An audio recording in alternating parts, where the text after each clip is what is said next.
किस्मत सवारी में आपका स्वागत है। मैं हूं आपकी होस्ट एंड दोस्त खुशबू जैन और हमारे साथ हैं भारत के सुप्रसिद्ध ज्योतिषाचार्य आनंद जी।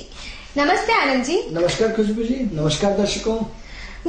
जैसे कि आप सभी जानते हैं कि इस कार्यक्रम के माध्यम से हम आपको बताते हैं कि क्या कहते हैं आपके ग्रह और कैसी रहेगी आपकी किस्मत। तो चलिए आज हम बात करते हैं घर की। दोस्तों, हर किसी का सपना होता है अपना खुद का घर खरीदे और घर से अपने सुख को और बढ़ाएं।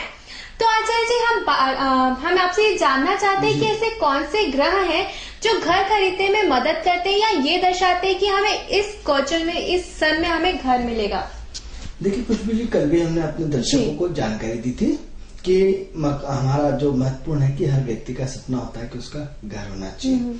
अब सबसे पहले जो हम बात कर रहे थे, कल की चर्चा को हम आगे बढ़ाते हुए आगे जानकारी देते हैं कि सबसे पहले जो मंगल है, मंगल भूमि पुत्र है। जैसे अलग अलग चीजों के अलग अलग कारकत्व होते हैं, तो जो जमीन का मुख्य कर्ता धरता है वो है आपका मंगल।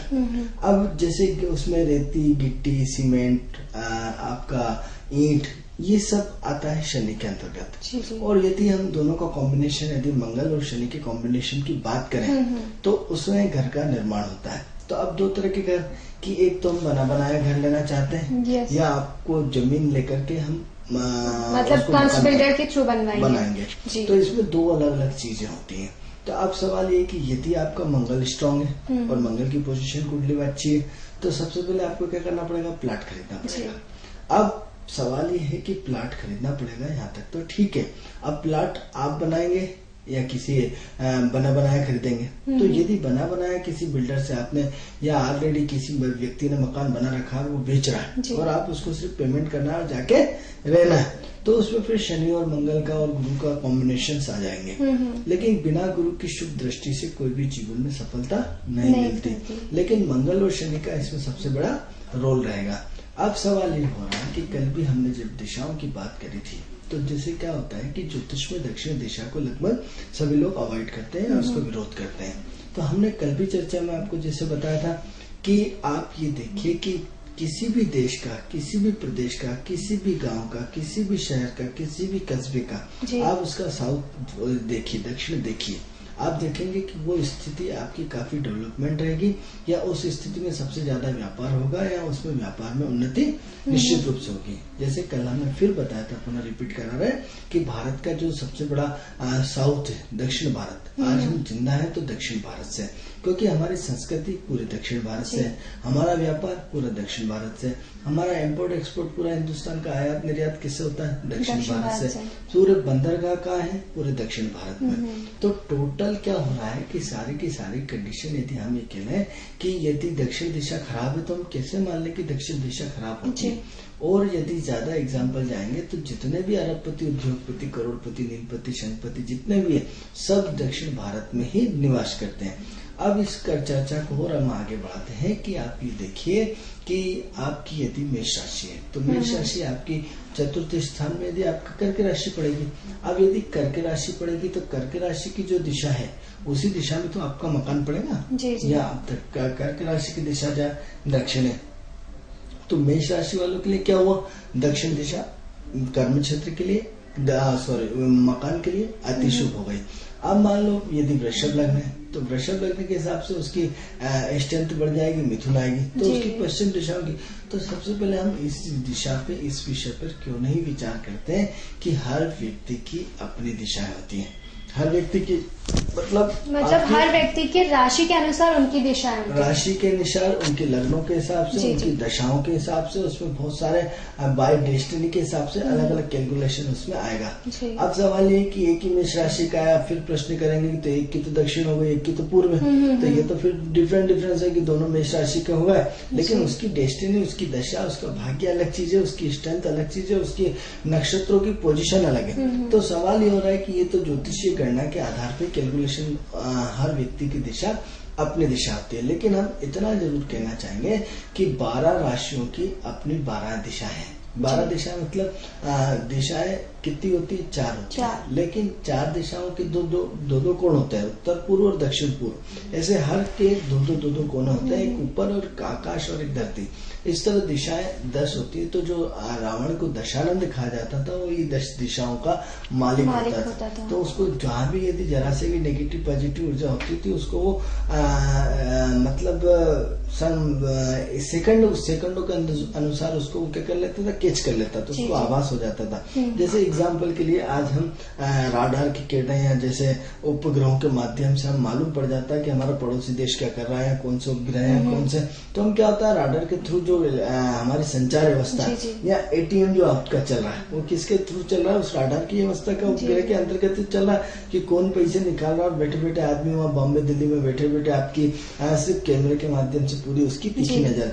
तो जो दशानंद था, वो एक दशानंद, जिस हम टेक्नोलॉजी की बात करते हैं, वो दशा दिशाओं का मालिक था।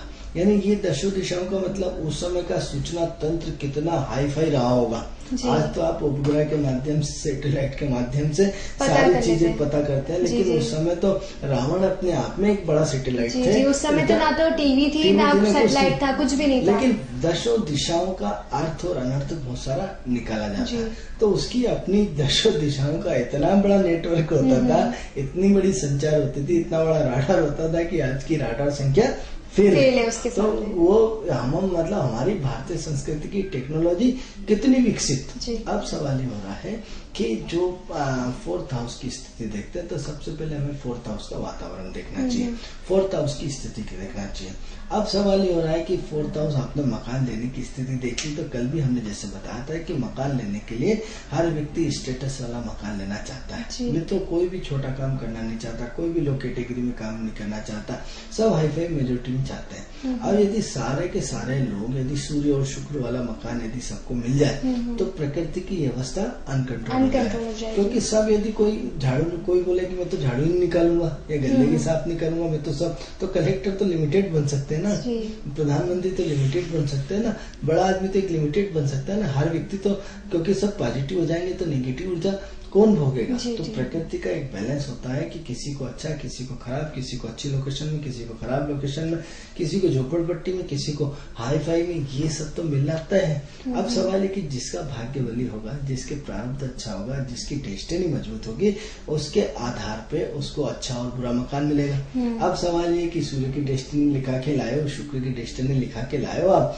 तो निश्चित रूप से आपका मकान बहुत हाई लेवल का, हाई लग्जरियस का, हाई प्रोफाइल का और अच्छी जगह मिलेगा।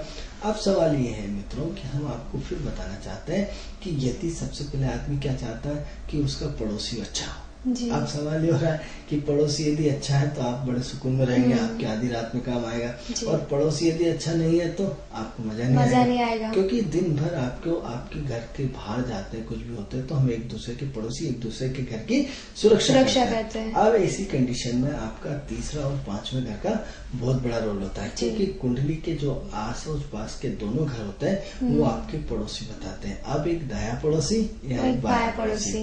मित्रों, यकीन माने कि कुंडली के आधार पे हम आपकी कुंडली देख करके आपके दाएं हाथ के पड़ोसी का पूरा भविष्य बता सकते हैं, आपके बाएं हाथ के पड़ोसी का पूरा भविष्य दिखा सकते हैं, बता सकते हैं उसकी स्थिति क्या है, वो किस लेवल का, लो कैटेगरी का, हाई कैटेगरी का।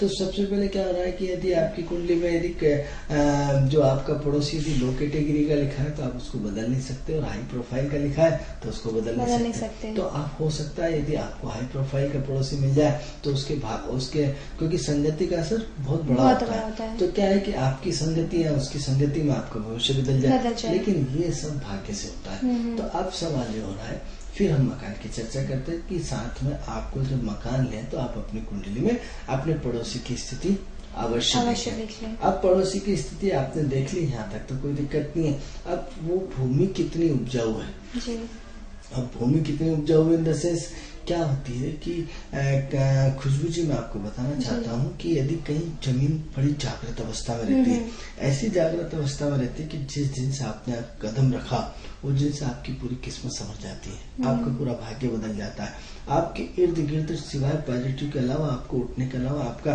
कुछ नहीं बचता रास्ता। जैसे ही कहते हैं साहब, जिस दिन से हम इस घर में प्रवेश किया, हमारी प्रोग्रेस हो गई, पोबारा होने। इसी की तुलना में कई बार ऐसा भी देखा गया कि जिस दिन जिस जिस मकान में कदम रखा उस दिन से पूरे पैसे के लिए परेशान हो गए और बीमारी रहने लगी, वो न जाने क्या चीजें होंगी। तो सवाल ये हो रहा है कि भूमि की उपजाऊता क्या है।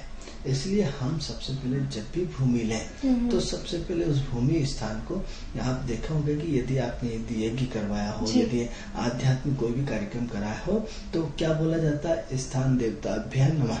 क्यों बोला जाता है? ग्राम देवताभ्यो नमः, स्थान देवताभ्यो नमः, यानी पर्टिकुलर उस स्थान का देवता, यानी पर्टिकुलर उस देवता के स्थान को आप प्रणाम करें, उससे निवेदन करें। मित्रों सबसे पहले जब भी आप मकान लेने जाए तो उस मकान में उस भूमि को सबसे पहले प्रणाम करके उससे अनुमति मांगे। आप क्या होता है, किसी के घर जाते हैं तो क्या कहते हैं, अपॉइंटमेंट लेते हैं। अब अपॉइंटमेंट यदि नहीं भी लेते हैं, डायरेक्ट पहुंच गए तो ऐसा तो नहीं डायरेक्ट उसके कमरे में उसके बेडरूम में जाके घुस जाएंगे। आप क्या करते हैं, उसका दरवाजा बजाते हैं, घंटी बजाते हैं, गेट बजाते हैं। तो सबसे पहले आप जिस भूमि को लेने जा रहे हैं, उसकी दस्तक देने जा रहे हैं, सबसे पहले उसको प्रणाम करके उसको मन ही मन में ईश्वर से प्रार्थना करके उसकी स्वीकृति तो लो कि हे प्रभु हम इस मकान में आना चाहते हैं, यदि आपको दिक्कत न हो। क्योंकि जमीन का मुख्य कारक तो मंगल ग्रह है और मंगल की स्वीकृति होना अत्यंत आवश्यक है। आप देखेंगे मित्रों कि हमने अपने जीवन में कई बार ऐसा अनुभव किया है कि ईश्वर यदि इस आदमी से हमें नुकसान हो तो इसे दूर कर दे, ईश्वर यदि ये मेरा काम नहीं हो रहा तो इसके हमारी मति को बदल दे। तो आप देखेंगे कि ईश्वर आपको उस नेगेटिव ऊर्जा से बचा देता है। तो आप ये देखें कि सबसे पहले ईश्वर से उस जमीन पे जाकर के सबसे पहले प्रणाम करके उससे आप प्रार्थना करें कि हे ईश्वर यदि ये जमीन मेरे लायक है। आप प्रार्थना करिए कि शब्दों के आपके बड़े चमत्कार होते हैं और चमत्कार आपकी जिंदगी को बदल जाता है। क्या करते हैं आप ईश्वर के कि हे ईश्वर मेरा ये काम कर देना, तेरी बड़ी मेहरबानी हो जाती है, वो काम कर देता है। हे ईश्वर आज मेरा परेशान हूँ, इस मुसीबत से बचा देना, वो बचा देता है। यकीन मानिए हम रोज इस दिनचर्या को अपने जीवन में महसूस करते हैं। तो हम फिर जब जमीन लेने जा रहे हैं, जमीन जिसमें हमारा पूरा भविष्य जुड़ा है, जिसमें हमारी पूरी जिंदगी जुड़ी हुई है, जिसमें हमारा पूरा वर्चस्व जुड़ा है, जिसमें हम एक नए भविष्य की शुरुआत करने जा रहे हैं, उस सबसे पहले भूमि पुत्र को प्रणाम करिए, उस भूमि को प्रणाम करिए, उस स्थान देवता को प्रणाम करिए और इस स्थान देवता के माध्यम से सबसे पहले उनसे एक दिन 2 अगरबत्ती लगा करके प्रार्थना करिए कि हे प्रभु हम ये जमीन माता, हम इसको ये है स्थान देवता, हम इसको लेना चाहते हैं। यदि आपको दिक्कत ना हो, यदि आप मेरे अनुरूप हो और मेरे भाग्य को बढ़ाए तो यदि इसको मुझे स्वीकृति दीजिए, अन्यथा मुझे यहाँ से। तो आप देखेंगे कि आपको ऐसे सेंटर्स मिलेंगे, ऐसे कि यहाँ तो आपकी पूरी ऐसा एटमॉस्फेयर बनता हुआ चला जाएगा तो आपके मन को बड़ा अच्छा लगेगा और इतना अच्छा लगेगा कि आप जिसकी कल्पना भी नहीं कर सकते। और यदि वहाँ आपके भाग्य में नहीं और उससे आपके ट्रेनिंग नहीं मिल रही, आपका डीएनए नहीं मिल रहा, आपकी सोच नहीं मिल रही, आपकी उसकी सम राशि विषम राशि की जैसे अवस्था होती है, जैसे आग और पानी की अवस्था होती है, तो उसके आपके और गुणधर्म यदि नहीं मिलते हैं तो आपको अंदर ही अंदर से एक आवाज आएगी कि नहीं मुझे जमीन नहीं खरीदना या नहीं खरीदना। ऐसे सिम्टम्स आ जाएंगे, ऐसे भावनाएं बन जाएंगी, ऐसा माहौल बन जाएगा कि आप उसको मना कर देंगे और ऐसा एटमॉस्फेयर कैसे बनेगा कि आप उसमें विवश हो जाएंगे कि आप चाहकर भी पैसे होते हुए भी आप उस जमीन को नहीं खरीद पाएंगे। तो क्या करें कि सबसे पहले प्रार्थना ईश्वर में मित्रों बहुत बड़ी ताकत होती है। तो उस भूमि के लिए सबसे पहले प्रार्थना करें, उस एटमॉस्फेयर को तैयार करें, उस माहौल को तैयार करें, उस माहौल में अपने आप को थोड़ा सा, ये एक छोटा सा मंत्र है, इतना महामंत्र है, क्योंकि स्थान देवताओं को आपने विधिवत प्रणाम किया। अब सवाल ये कि यदि आप किसी को विधिवत फोन करके जाते हैं तो विधिवत वो भी मेंटली प्रिपेयर रहता है और वहाँ पे प्रेजेंट रहता है, मौजूद रहता है, आपको सम्मान अटेंड करे। अब मान लो आपने उसको बे टाइम पहुंच गया, अब वो किस अवस्था में, उसका खाना है कि नहीं, आटा है कि नहीं, वो कहीं बाहर जा रहा है, आपकी वजह से क्या हो जाएगा, वो डिस्टर्ब हो जाएंगे। तो क्या करेगा, स्थान देवता अपने आप में वो अलग हो जाएंगे और उस जगह को छोड़ देंगे और आपके लिए उसमें यदि नेगेटिव ऊर्जा भी है तो वो पॉजिटिव में काम करने शुरू कर देंगे। अब प्रश्न एक तो ये, अब दूसरा ये होता है, आपने खुशबू जी ये भी देखा होगा अपने जीवन में कि एक जमीन है, एक जमीन को लेकर के एक व्यक्ति परेशान होता है, वही व्यक्ति यदि उसको छोड़ देता है दूसरा ले जाता है, संपन्न हो जाता है। क्यों, ऐसा क्यों होता है? भाग्य के साथ साथ मित्रों सबसे महत्वपूर्ण चीज है कि इसमें जो आपने 12 राशियां देखी, 12 राशि में जो है महत्वपूर्ण 6 राशियां मतलब सम राशियां होती है और 6 राशियां विषम राशि होती है। अब विषम राशि वाला सम राशि में और सम राशि वाला विषम राशि, इसकी हमने नई थीसिस अपनी खुद की रिसर्च तैयार करी और वो अपने आप में एडवांस रिसर्च है। तो अब क्या होता है कि यदि सम राशि का सम राशि से डीएनए मिलेगा, विषम राशि का विषम राशि से डीएनए मिलेगा, अब दोनों को यदि मिलाएंगे तो तालमेल यदि उसका सही है तो फिट हो जाएगा, नहीं तो अनफिट हो जाएगा। तो सवाल ये हो रहा है कि 6 राशियां एक दूसरे की मित्र हैं और एक दूसरे की शत्रु है। अब कौन कौन सी, जैसे देखेंगे कि जो आग है उसका शत्रु कौन है, पानी है। अब मान लो उस जगह की तासीर, अभी बहुत बड़ी बात बताने जा रहे हैं हम आपको कि आपकी जो वो जगह है उसमें कहीं ना कहीं अग्नि तत्व का प्रवेश कहीं ज्यादा है, क्योंकि तत्वों की 4 तत्वों की दुनिया होती है, जल तत्व, अग्नि तत्व, पृथ्वी तत्व और वायु तत्व। तो वो जो तत्व की भूमि है उस तत्व में, उस भूमि में किस तत्व की प्रधानता है। अब मान लो वो जल तत्व की प्रधानता हुई या अग्नि तत्व की प्रधानता हुई। अग्नि मतलब गर्म तासीर। अब आप कहेंगे साहब ये जमीन में इसमें तासीर कहाँ से आ गई, प्रश्न उठता है, कैसे पता चलेगा, कैसे पता चलेगा इसका।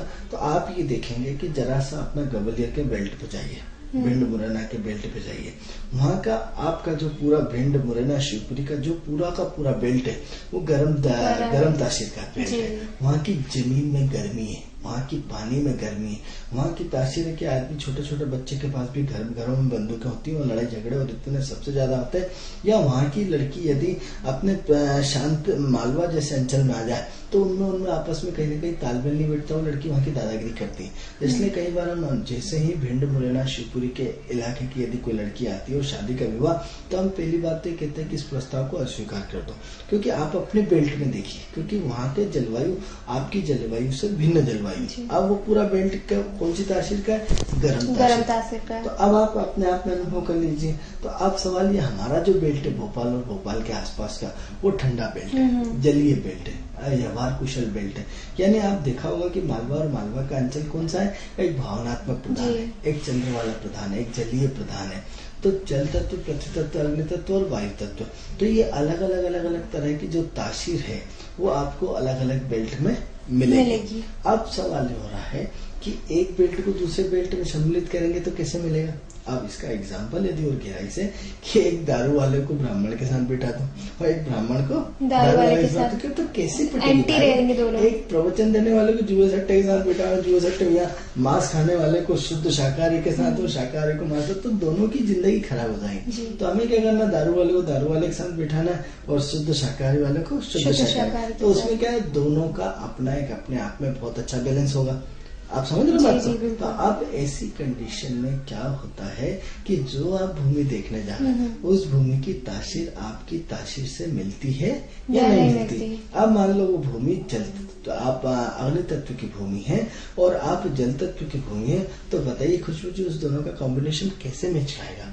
अब क्या है कि 6 राशियां जैसे एक दूसरे का विरोधी राशि, एक दूसरे का, जैसे आपकी मेष राशि है, तो अब मेष राशि का जो 7वां घर है वो आपका आईना दिखाता है कि आप में ये कमी है। तो मेष राशि वाले के क्या करेगा, 24 घंटे जो आपकी तुला राशि वाला है उसको दर्पण दिखाती रहेगी कि देख तूने ऐसा किया, ऐसा किया, ऐसा किया। अब तुला राशि मेष वाले को दिखाएंगे, क्योंकि उसका हर 7वां घर उसका अपोजिशन ग्रुप होता है, उसका एंटी ग्रुप होता है उसके जीवन में, और उसको फेस करना पड़ता है। एग्जाम्पल के लिए आप और आपकी पत्नी आपको ओरिजिनल औकात दिखा देती कि आपकी ओरिजिनल औकात क्या है, आप तोप सिंह है या आप क्या है, आप क्या होता है उसके सामने। अब आपने यदि उसको दिल जीत लिया, अब तो यदि एक बहुत फिर आप महत्वपूर्ण बात करने जा रहा हूँ कि जिन लोगों के पतियों की तारीफ पत्नियां करती हैं वो वास्तव में पति बहुत मान होता है, क्योंकि पत्नियां बेवजह कभी भी पति की तारीफ नहीं करती। और यदि आपकी पत्नी ने आपको सर्टिफिकेट दे दिया कि वास्तव में मेरे पति बहुत अच्छे हैं, तो इसका मतलब ये मान लीजिए कि आपको विश्व का नहीं, भगवान का नहीं, सबसे बड़ा सर्टिफिकेट मिल गया। क्योंकि पत्नी को संतुष्ट करना इम्पॉसिबल होता है, क्योंकि हर आपका 7वां घर उसके अगले 7वें घर को प्रभावित करता है। और यदि आपकी पत्नी आपकी तारीफ कर रही है तो इसका मतलब आप वास्तव में महान पुरुष है, दिव्य पुरुष है, आपने ईश्वर की साधना को सफल कर दिया। क्योंकि पत्नी को संतुष्ट करना बहुत इम्पॉसिबल है। भगवान शिव हो, माँ पार्वती हो, तो उनको भी हर प्रश्न का आप देख लीजिए पूरा का पूरा इतिहास उठा के, या सीता जी के कहने पर राम जी को चलना पड़ा, या राधा जी के कहने पर कृष्ण को चलना पड़ा। तो पत्नियां इतनी आसानी से संतुष्ट नहीं होती, और यदि पत्नी आपकी तारीफ करती है मतलब आप वास्तव में बहुत महान आदमी। तो हम विषय पे बात चर्चा कर रहे थे कि हर घर सातवें घर को चैलेंज करता है, आपकी अच्छाई और बुराई को महसूस करवाता है। तो अब एक का अपोजिशन क्या होगा, 7 हो गया। अब इसी तरह हम इसको बढ़ते क्रम में फिर हम 12 राशियों के उसमें बात करेंगे कि जैसे दूसरा घर है तो दूसरा घर का जो अपोजिशन होगा वृश्चिक राशि होगी। अब पूरा एक दूसरे का अपोजिशन ग्रुप देखिए पूरा का पूरा। अब जहां आपने मैनेजमेंट करी तो यहाँ वृश्चिक राशि आग से तन तना के बैठी है कि आपने मैनेजमेंट में गलती करी नहीं, कि आपको आईना दिखाया जाएगा कि नहीं आप यहाँ गलत है। अब ये आपकी पत्नी भी हो सकती है, आपके मित्र भी हो सकते हैं, आपके पार्टनर भी हो सकते हैं, लेकिन कहीं ना कहीं आपको कोई ना कोई आईना दिखाने वाली जो राशि होती है उसकी 7वीं राशि होती है। इसी को और हम बढ़ते क्रम में बात करें तो जैसे मिथुन राशि, तो मिथुन राशि को आईना कौन दिखाएगा, उसके जस्ट सामने वाली धनु राशि। तो इसी टाइप से कर्क राशि को आईना कौन दिखाएगा, उसके जस्ट मकर राशि। तो एक दूसरे की राशियां जो एक दूसरे के सामने होती है वो सब एक दूसरे को कहीं न कहीं उसका आईना दिखाती है, दर्पण दिखाती है। तो अब बात चल रही थी मकान की, तो उस मकान का स्वरूप सबसे पहले हमें महत्वपूर्ण पहले परमिशन लेना है। अब परमिशन लेने के साथ साथ जो यदि आपको स्वीकृति मिल जाती है, हम कई बार ऐसे मकान में गए मित्रों, वहां से हमें अपने आप में एक जाने के बाद हमें ऐसा लगा कि किसी ने हमारी पूरी पावर क्षमता खींच ली, और इतनी पावर क्षमता खींच ली कि हम जरा सा भी बोलने के लायक नहीं रहते। आप मित्रों यकीन मानिए शहजानाबाद में घर है, वहाँ मैं अपने मित्र का घर था, एक बार जाने के बाद कभी दूसरी बार कभी नहीं गया। वहाँ पूरी की पूरी पोटेंशियल उस पुराना चिलायू हॉस्पिटल के जस्ट सामने पूरे मकान बने हुए हैं और बहुत प्राचीन बने हुए हैं। तो उसमें उस पूरी की पूरी उसमें एक इतनी नेगेटिव ऊर्जा कि आप जिसकी की कल्पना भी नहीं कर सकते। यानी ऐसा लगेगा किसी ने आपकी पूरी की पूरी एनर्जी को खींच लिया। अब इस बात का प्रमाण है कि यदि आपको मेरी बात पे प्रमाण नहीं हो रहा तो हम आपको प्रैक्टिकल नाम पता एड्रेस तक बता रहे हैं। अब इसी की तुलना में कई ऐसे मकान होते हैं जिनके घर में घुसते से ही हमें इतना प्रफुल्लित होता है, इतना आनंदित होता है, इतना अच्छा लगता है कि हम एनर्जी को खुद सेव करके लाते हैं। हम अपने आप में बहुत पावरफुल होते हैं, आज बहुत मजा आ गया यार, बहुत अच्छा आनंद आया। तो ये जो एनर्जी वाली बात है, तो एनर्जी का आजकल तो साइंस बहुत डेवलपमेंट हो गया।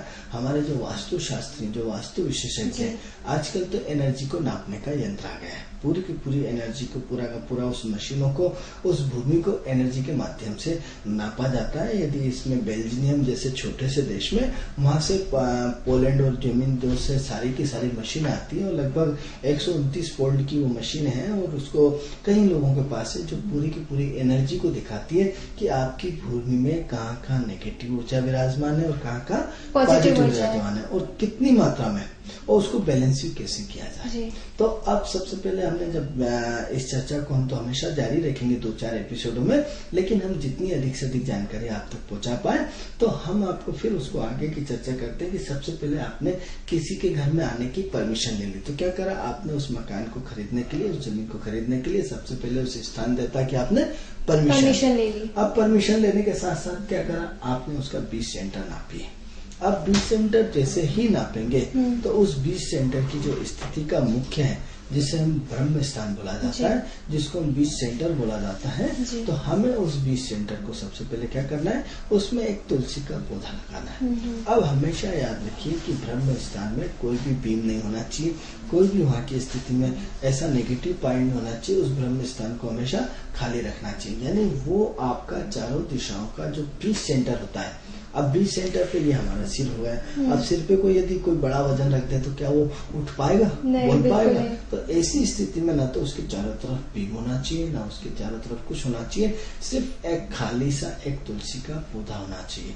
अब चूंकि इम्पॉसिबल है, आज की भौतिक युग में इतनी सारी जमीनें कम मिलती है, परिस्थितियां होती है, लेकिन हम कम से कम एक रेडीमेड तुलसी का पौधा लगा करके चारों तरफ आप इसके इर्द गिर्द मकान बना दीजिए, लेकिन 20 सेंटर को खाली रखिए। आज भी कई पुराने पिक्चरों में आप देखेंगे कि मकान इस तरफ से चारों तरफ से ऐसे घिरे होते थे, बीच का अंगना पूरा का पूरा खाली रहता था। ऊपर से 2 मंजिले मकान बनते जाते थे, लेकिन बीच का सेंटर पूरा का पूरा कई होटलों में, कई आनंद जी आजकल तो देखा जाता है कि जो मकान बनते हैं, एक जन लाइन पे जुड़ रहे हैं। हेलो,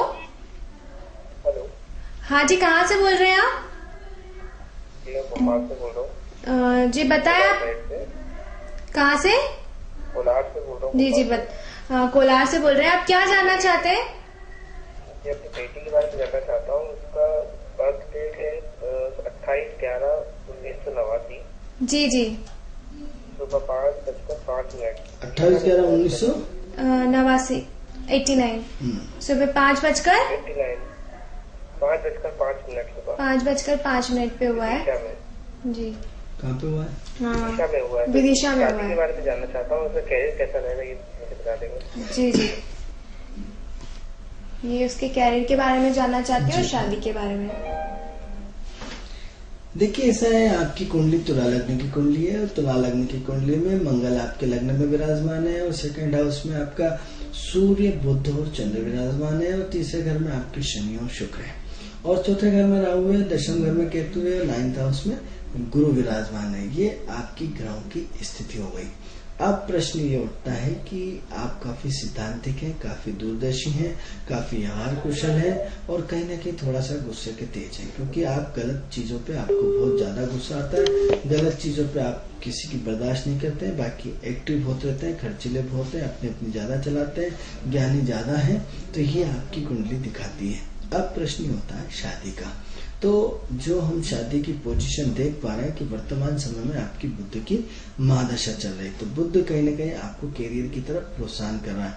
ये चाहता है कि आपसे नौकरी करवाई जाए, ये चाहता है धन कमाया जाए, ये चाहता है कि कहीं ना कहीं आपको अपने कर्म क्षेत्र में बड़ा मतलब अच्छी पोस्ट पे आपको अच्छा सक्षम समर्थ बना करके विवाह कराए। लेकिन चूंकि उसकी कनेक्टिविटी पंचम से भी जुड़ी हुई है, अष्टम से भी जुड़ी हुई है, हो सकता है आपका किसी से प्रेम संबंध हो और हो सकता है कहीं ना कहीं प्रेम संबंध चल रहा हो, और यदि नहीं है प्रेम संबंध तो हो सकता है आने वाले समय में आपका किसी से प्रेम संबंध हो जाए। और यदि ऐसा भी नहीं है तो फिर आप कहीं ना कहीं पढ़ने में काफी इंटेलिजेंट है, काफी अपने जो आपका दिमाग जो है टोटल एजुकेशन लाइन में बहुत अच्छा है और एजुकेशन को लेकर के आप लगातार अपनी शिक्षा को निरंतर जारी रखना चाहते हैं। जरूरी नहीं आपका प्रेम संबंध हो, या तो प्रेम संबंध यदि नहीं होता है ऐसे लोगों का तो फिर ऐसे लोगों की शिक्षा बहुत अच्छी होती है। तो इस वर्ष क्या है कि गुरु के नक्षत्र में आ चुके हैं, तो शादी की चर्चा तो लगातार अभी 10 दिन से शुरू हो चुकी है, माहौल बन चुका है। लेकिन चूंकि वो प्लेटफॉर्म नहीं बना पा रहा है क्योंकि मंगल वक्री चल रहा है और शनि वक्री चल रहा है, इस वजह से कहीं न कहीं आपके अभी थोड़ा सा विलम्ब और बचा है। लेकिन चूंकि बुध में राहु का अंतर चल रहा है, राहु कंफ्यूजन पैदा कर रहा है। राहु बार बार ये डिसाइड करता है। चर्चा करने कुछ। हेलो हाँ जी, कहाँ से बोल रहे हैं आप? जी बताएं आप क्या जानना चाहते हैं? आपकी आवाज आप थोड़ा तेज बोलिए, आपकी आवाज हम तक नहीं पहुंच पा रही है। मैं बहुत परेशान हूँ, कोलार रोड से बोल रही हूँ मैं। जी जी अपना जन्म समय बताएं।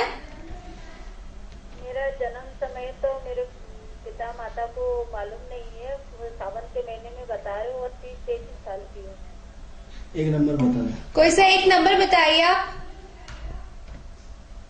ये 33 वर्ष। कितने? क्या? 33 वर्ष। 33 33 ये जानना चाह रही हूँ। आप 1 से लेके 89 तक कोई एक नंबर बताइए। इसी बोला ना आपने, पूछना कितना नंबर बोला आपने? 33 बोला है या 35 बोला है? ये 33। ठीक। चलिए, मेरा नाम है मंदा। हाँ, एक काम करें वंदना जी की आपकी आवाज हमें कम आ रही है, अपना टीवी स्क्रीन पे भविष्य सुन लीजिए। भविष्य आपका हम टीवी में बता रहे हैं। तो ऐसा है वंदना जी, आप कोलार से बोल रहे हैं। जिन लोगों का डेट ऑफ बर्थ स्थान समय नहीं होता है उन लोगों की हम एक नंबर लेकर के पूरा का पूरा भविष्य बता देते हैं। तो आपकी जो है वृषभ लग्न की कुंडली आई है, आपका मैनेजमेंट बहुत अच्छा है। तो क्या है कि आपका मन स्थिर रहता है, आपके मन में 24 घंटे कुछ न कुछ उथल पुथल चलती रहती है। पूरा जीवन आपका संघर्ष में बीता है, आपको पूरा का पूरी कनेक्टिविटी आपकी शनि के थ्रू आ रही है, इसलिए आपका जीवन में बहुत ज्यादा संघर्ष रहा है, बहुत ज्यादा परेशानियां रही है, आज भी आपकी परेशानियां जारी है। अब सवाल यह है कि आप सबकी मदद करते हैं लेकिन आपकी मदद कोई नहीं करता, क्योंकि आपको हर तरह से इमोशनल ब्लैकमेल होना पड़ता है। हर व्यक्ति आपका इमोशनल का फायदा उठा ले जाता है, लेकिन उसके बाद भी आप हारते नहीं है। आप देने के लिए पैदा हुए, लेने के लिए पैदा नहीं हुए। इसलिए आप अपनी मेहनत, आपको खुद गिरना है, खुद उठना है, खुद आगे बढ़ना है। यदि आप सोचते हैं कि आपकी कोई मदद करेगा, ऊपर आपको उठाएगा, तो ये आपकी गलतफहमी है, क्योंकि आपको जमीन से निकले हुए आदमी है और जमीन से ही आपको धीरे धीरे ऊपर बढ़ना है। 39 तक आपके जीवन में संघर्ष लगातार रहेगा। अभी आपका समय बाकी है, क्योंकि अभी आपके जीवन में अभी भी संघर्ष की स्थिति बनी हुई है। तो एक तो क्या है कि हर काम में आपके रुकावट आती है, हर काम में परेशानी होती है, हर काम में स्लो ढंग से होता है, हर काम रुकावटों के साथ होता है, और कहीं ना कहीं उसमें कुछ न कुछ बाधाएं लगातार आती रहती हैं, क्योंकि आपकी शनि की पूरी की पूरी कनेक्टिविटी जुड़ी हुई है। शनि प्रधान आपकी कुंडली है, और शनि जिन लोगों का ज्यादा बलशाली हो जाता है नेगेटिव में, तो उनको डिले करके सफलता मिलती है। लेकिन आपका अनुभव बहुत है, आपके ज्ञान बहुत है, आपकी अंदर पावर क्षमता बहुत है, तो इसलिए घबराए नहीं, थोड़ा सा समय और बचा है। लेकिन आपका ये संघर्ष निरर्थक नहीं जाता है। मित्रों, कभी भी ध्यान रखें, कभी भी जो भी संघर्ष होता है, हर काम में भलाई होती है, हर काम में उसके पीछे आपको ईश्वर मतलब ईश्वर एक लॉजिक होता है। हर ईश्वर काम आपको आग के भट्टे में तपा करके आपको इतना अनुभवी बना देता है कि कभी आपको पीछे मुड़ के नहीं देखना पड़े। तो अभी आपका पीरियड थोड़ा सा असंतुष्टपूर्ण चल रहा है, लेकिन अभी जुलाई 2015 के बाद, जुलाई महत्वपूर्ण इसमें आप सुन लें थोड़ा सा कि 2/7/2015 के बाद आपकी स्थिति में काफी सुधार होगा, क्योंकि अभी की मन स्थिति आपकी गुस्सा, चिड़चिड़ापन और सारी नेगेटिविटी लगातार दिखा रही, क्योंकि अभी आप कुछ काम करना भी चाहते हैं, अपने कर्म क्षेत्र में कुछ प्रोत्साहन भी करना चाहते हैं, अपने कर्म क्षेत्र को बढ़ाना भी चाहते हैं। तो इसके लिए थोड़ा सा इंतजार करें, और इंतजार करने के बाद जुलाई 2015 के बाद आपका भविष्य बहुत अच्छा है। थोड़ा सा दान पुण्य करें, वृद्धाश्रम जाए, अनाथ आश्रम जाए, पक्षियों को दाना दें, मछलियों को दाना दें। इसके अलावा गाय कुत्ते के लिए पानी रखें। जितने नेक काम आप करेंगे, क्योंकि पूर्व जन्म का आपका पाप बहुत ज्यादा है, इस जन्म का पुण्य आपके पास कुछ भी नहीं है। आप कहेंगे इस जन्म में तो हमने किसी का बुरा नहीं करा। मित्रों, डेस्टिनी के आधार पर पूरा भविष्य चलता है। जैसी हमारी डेस्टिनी होती है, उसी के आधार पर हमारा अगला भविष्य निर्धारित होता है। तो आपकी डेस्टिनी में कहीं ना कहीं कुछ न कुछ गड़बड़ है, या उतनी मात्रा में आपका पुण्य नहीं है। इसलिए रोज गाय को कुत्ते को रोज रोटी खिलाएं, छोटे छोटे उपाय करके। मंदिर के सामने जो भिखारी बैठे रहते हैं उनको भोजन कराएं। तो कुछ न कुछ थोड़े छोटे छोटे उपाय करिए, जिससे आपका पुण्य बढ़ेगा और पाप घटेगा। जैसे ही आपका पाप घटेगा और पुण्य बढ़ेगा, तो आपकी प्रोग्रेस होना शुरू हो जाएगी। हो सकता है ये आप सारे उपाय यदि करते हैं, तो बहुत जिस दिन से आप करेंगे, हो सकता है उसी दिन से आपका समय में परिवर्तन आना शुरू हो जाए। इसलिए थोड़ा सा अपने आप को संयम बरतें और थोड़ा सा समय का इंतजार करें, और बाकी आपका भविष्य बहुत अच्छा है। बस थोड़ा सा डिले है, इसमें कोई घबराने की बात नहीं है। तो इसी तरह हम दूसरी कुंडली में चर्चा कर रहे थे कि शादी की चर्चा इस वक्त जो है वो राहु इसमें पूरी तरह डिस्टर्ब दिख रहा है, और राहु इसमें कहीं न कहीं शादी की चर्चा चला रहा है। तो इसमें क्या है कि 50% चांसेस तो अभी दिखाई दे रहे हैं, लेकिन महत्वपूर्ण इसमें शादी के योग जो है वो 10 फरवरी 2015 के बाद है। तो ये वर्ष थोड़ा सा इंतजार करें, लेकिन इस वर्ष शादी की चर्चाओं का दौर रहेगा, दौर करके बंद हो जाएगी। ऐसी लगातार फरवरी 2015 तक लगातार ऐसा चलेगा। लेकिन जैसे ही फरवरी 2015 में गुरु की स्थिति आती है, गुरु आपका शादी के लिए पूरी तरह तैयार है। जैसे ही बुध में गुरु का अंतर आता है, आपका विवाह कार्य संपन्न हो जाएगा। लेकिन अभी फिलहाल ये नौकरी की बात करता है। आपकी नौकरी यदि नहीं लगी है तो लगने वाली है। हो सकता है 20/7/2014 के बाद कभी भी आपकी नौकरी लग जाए। तो इसलिए करियर आपका बहुत अच्छा है, शादी का समय आपका आ चुका है, और फरवरी 2015 के बाद आपका विवाह कार्य कभी भी संपन्न हो जाएगा। आपका भविष्य बहुत बढ़िया है जी। आचार्य जी, हम बात कर रहे थे आनंद जी की भवन के बारे में बात कर रहे थे कि कौन से ग्रह जो है उनको प्रभावित करते हैं। तो आप बता रहे थे कि जो एक तो होता है अग्नि तत्व होता है, अग्नि। हेलो हेलो हेलो हेलो, हाँ बोलिए। हेलो, हाँ आपकी आवाज हम तक पहुंच पा रही है। आप बताएं, आप क्या जानना चाहते हैं? इनसे संपर्क नहीं हो पा रहा है। तो आनंद जी, हम बात कर रहे थे। हेलो हेलो हाँ जी बताएं, आप कहाँ से बोल रहे हैं? Hello hello.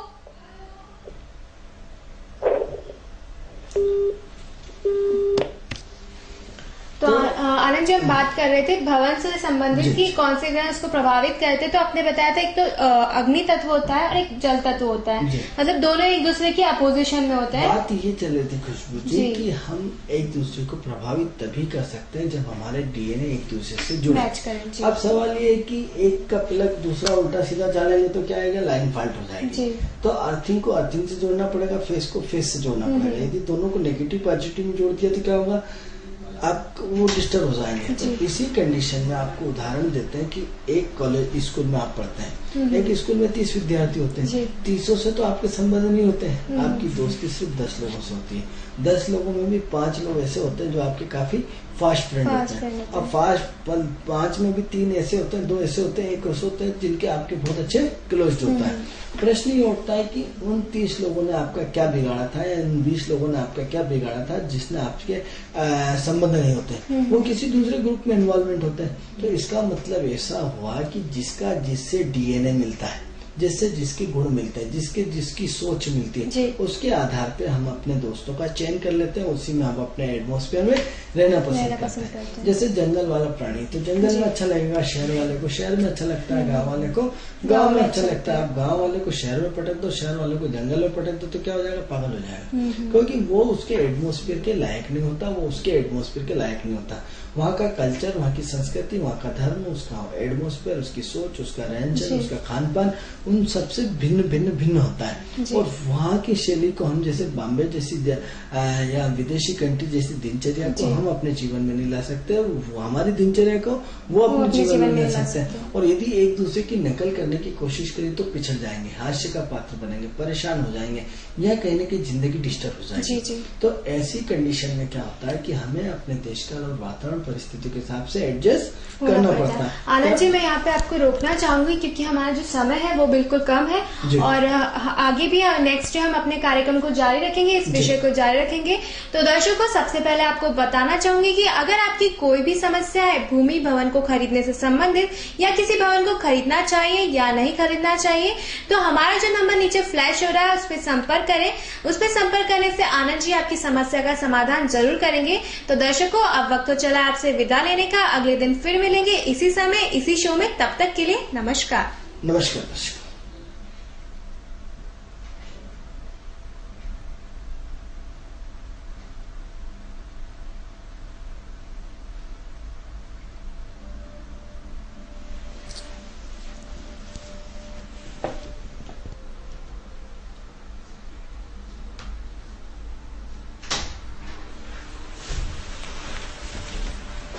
वहाँ की मन की आत्मा को विश्लेषण को पवित्रता हो जाएगी जी, वहाँ पूरे कैंपस में जो है शांति बनी। आप देखेंगे कि कई बार आपको इंट्यूशन मिलता है, मुझे आप इस रास्ते पर रोज जाते हैं, आप मालूम पड़ेगा कि आज इस रास्ते से नहीं इस रास्ते से जा रहा है। क्यों? क्योंकि आपको एक कंडीशन लगता है कि कोई आपकी आगे वाले आने वाले समय में रात 10 बज गई और यहाँ कोई ना कोई चोर आपका इंतजार कर रहा है। लेकिन आपने क्या करा, मालूम पड़ा अगले दिन पेपर पढ़ा कि अगले दिन उस पेपर में किसी को लूट लिया और उसी समय उसी क्षण जिस समय आप जाने वाले थे, इसने किसने रोका आपको कि आज इस रोड पे नहीं इस रोड पे जाना? आपके इंट्यूशन है, आपके अपने कर्म है, आपके अपने भाग्य में।